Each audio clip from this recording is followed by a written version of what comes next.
So mga tol, muli na naman pong napansin si former 3 Division World Champion General Casimero ng Ring Magazine. Nagpost na naman po kasi ang Ring Magazine kahapon ng throwback na laban ni Cuadro Alas dito kay Guillermo Rigundo. Kahapon kasi mga tol, 5 taon na ang nakakalipas ng talunin ni Casimero itong si Rigundo sa pamamagitan ng split decision.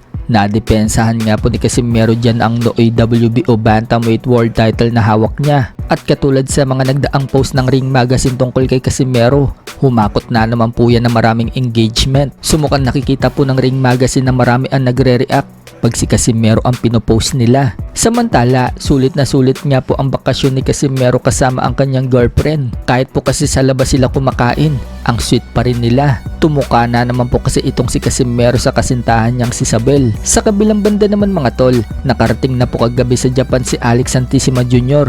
kasama ang kanyang coach na si Michael Domingo. So bukas na po magaganap ang laban ni Santissima kontra kay Yukinori Oguni, ang boksingerong nakalaban ni Casimero at Marlon Tapales. At maya-maya lang mga tol, magaganap na po ang kanilang final weigh-in. Suportahan po natin itong si Alex Santissima. At sana makuha po niya ang panalo bukas para maipagiganti niya si Marlon Tapales. Tinalo po kasi ni Oguni si Tapales. Kaya kung tatalunin ni si Santissima itong si Oguni, maipagiganti ni Santissima si Tapales. Sa ibang banda naman mga tol, ang inaakala po ng karamihan na makakalaban ni top contender Super Bantamweight Division Karamis Martin, si Mexican Alan David Picasso sa October. Mukhang hindi po nagmaterialize ang negosasyon ng team ni Picasso at team ni Martin sapagkat may iba na palang kalaban itong si Alan David Picasso. Opisyal na po kasi makakalaban ni Picasso itong si Michael Rincon ng Colombia na magaganap na sa August 29 sa Sala Urbana Naucalpan, Mexico.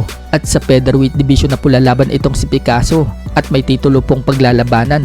Yan po ang silver featherweight title. So sayang mga tol, dahil big fight sana para kay Martin itong si Picasso, napunta pa sa iba. So sino na kaya ang makakalaban ni Martin? Kasalukuyan nga pong nasa Amerika ngayon si Martin at tuloy-tuloy ang kanyang pag-iinsayo. Pero malay natin mga tol, mas malakas pa kay Picasso ang sunod na makakalaban ni Martin. Kaya yan po ang hihintayin natin, ang official announcement mula sa kampo niya. Sa iba pang balita mga tol, official na nga din pong inutos ng WBO na kailangan depensahan ni Hamza Seras ang kanyang WBO Super Middleweight World title dito kay Janovic Alimcanala. Binigyan po ng WBO ng 20 days ang magkabilang kampo para mag-reach ng agreement at maiwasan ng force bid. Si Janovic po ang tinalaga bilang mandatory challenger over dito kay Jacob Bank.